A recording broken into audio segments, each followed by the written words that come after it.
Hey guys, welcome back to another video, I guess. Mainly this video, I'm just testing out some new light equipment. I'm going to do some photography and stuff. Again, walking at night. And speaking of the new equipment, turn it on in 5, 4, 3. Ooh, look at that. That's better. That's just the main equipment I have right now. I'm also testing out a new mic.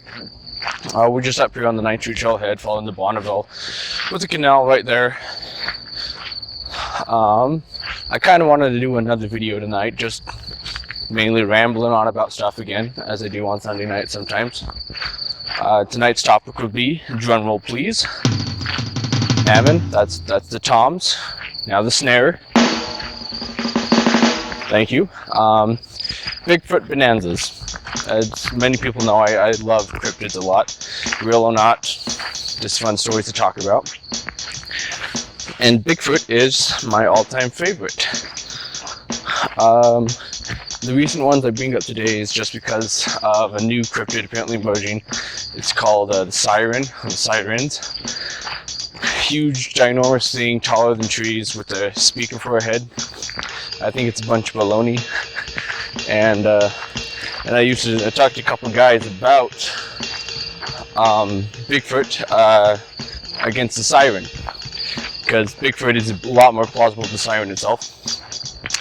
Mainly, Bigfoot has a better story, has a better plausibility, and it has been around a lot longer.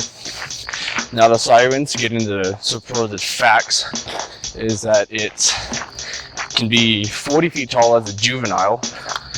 It's skinny as a twig, and it has a speaker for a head.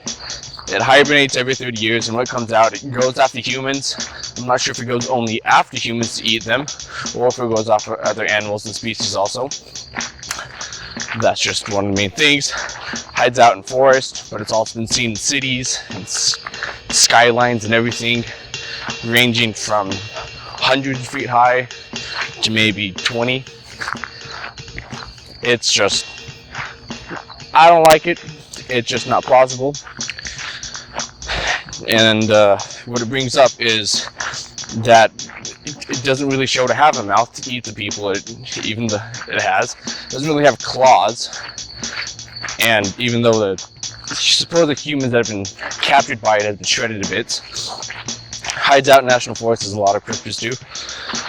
And the thing I don't get the most is not only how it's a brown spider. Huh, nice. Is that the speaker for a head and its overall the skinniness of it. Talking to one of my guys out in Tennessee, he says, which is a natural law factor of structureness or whatever, that a certain object needs to be this times bigger to support its weight on this height. And I think if it was 40 feet tall and it was like 40 by 60 for a head on inches wise, then it would need to have a body mass of 6 times of what it has right now, at least, to support its own head, which it doesn't, because it's not real. And then the whole thing is that the head itself, it's a whole speaker system, which can mimic human voices when they cry, when they're happy, and apparently it's telepathically linked to humans so much that it can tell which person it needs to imitate, whether it be a part of a group that you're with at the moment or a lost loved one or something, making them draw it to them and single them out, which the idea itself isn't too uncommon. There has been other cryptids that do this, but they don't do it as like with a speaker for a head. They use more of like the mimic birds, where they actually can do this, where they can mimic sounds and stuff. So this thing, it's a natural occurring thing where a thing can mimic another thing, but I don't know why it would do it with such a speaker for a head. And apparently its most famous sound is the emergency broadcast system, which I'll see if I can play a bit right now. And it does that, even though apparently it might be just a thing where it's just right now, instead of as it goes through the cycles, as in maybe 30 years ago it played a totally different sound, and then maybe 30 years today it plays a different sound again. But it's not real, so.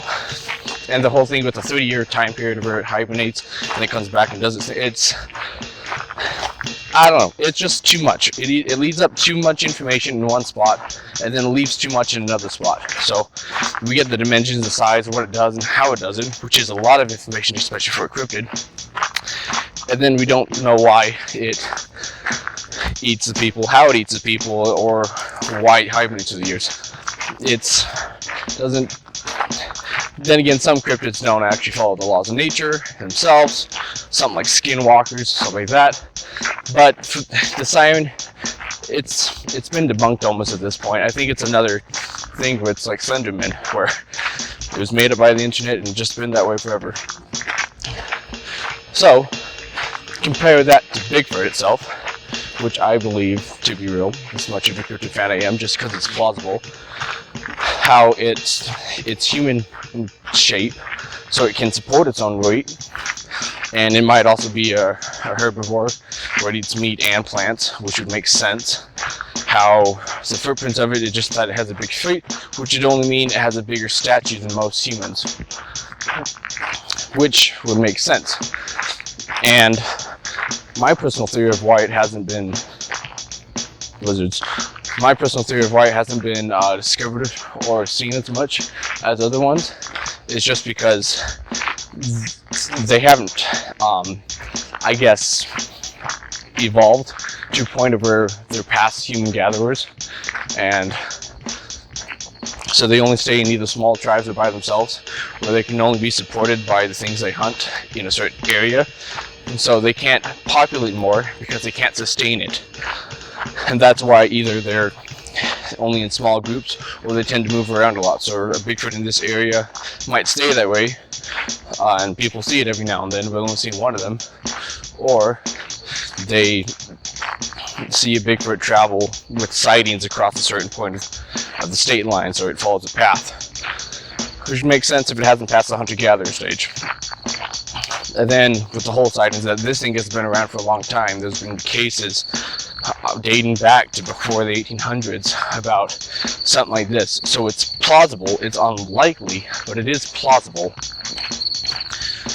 Like one of my personal favorite stories, the man who was apparently kidnapped by a family of Big Feet. It's just a funny story. Almost everybody thinks it's fake and knows it is, just because it's not like a lot of other Bigfoot stories where either they're pretty aggressive, or like in almost all Bigfoot cases, they're just curious and they don't stick around for long. Maybe they're peeking at you, or they just see him as a walk by, like the original Bigfoot video where you see what's her name? I forgot her name, but the Bigfoot, it was a she. She was just walking along with her natural pose, and she saw two horses, which the original two guys that filmed her were on. She thought those were the horses, and she didn't comprehend that the men were on top of them. And then once the men got off, she got spooked because they weren't horses anymore, and she ran off. And that's why we have the video of the original video of the Bigfoot. Just one of my favorite things. But for the other story of where this apparently Bigfoot, this man was back in, I think, the 1900s or so. He was camping out, hunting, and he was a couple miles back into the wilderness. And when he had his gun in his sleeping bag, and all of a sudden something grabbed his whole sleeping bag with him in it, and wrapped it over his shoulder, and trudged him along into these canyon lands, and where they finally put him back down. He was squished at this point, so he couldn't move. And then finally, once he got out, the story goes that there was a family Bigfoot that could understand English, but not to a high degree. And then time goes on, and he makes him chew tobacco, and then he ends up back in the camp. It's been mostly disproven, just because of the place where they took him was like 70 miles from the point of where he was. And this Bigfoot would have traveled 70 miles in maybe a couple hours, which is pretty fast for for something in that terrain and such. But in the end, real or not, people like the stories. It's like the man who was kidnapped by Bigfoot. Probably not a real story, but still a fun story that people like to tell.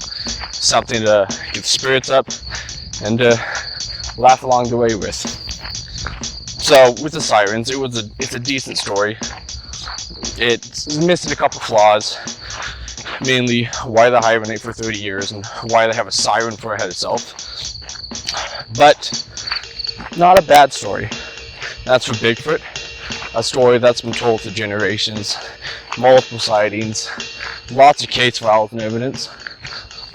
It's real or not, it's a story, and that's all that really cares about.